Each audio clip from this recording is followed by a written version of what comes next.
છે અને એ તો ભાઈ અમે બધે જાતા હોય આમ ગામમાં આવીને કાં ખબર પડી જાય કે આ ગામનો શું ભાવ છે, શું ભૂમિનો પ્રતાપ છે. એટલે બહુ સરસ છે. આ તો મને પ્રસંગ યાદ આવ્યો તો મેં વળી લઈ લીધો.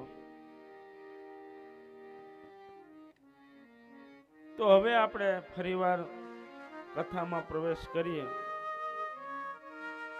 અને કથામાં પ્રવેશ કરીએ એની પહેલા બે ત્રણ લીટી હરિને યાદ કરીને પછી આપણે કથામાં પ્રવેશ કરીએ. એક બે લીટી જ, મિનિટે નહીં, એક બે લીટી. હરે રામ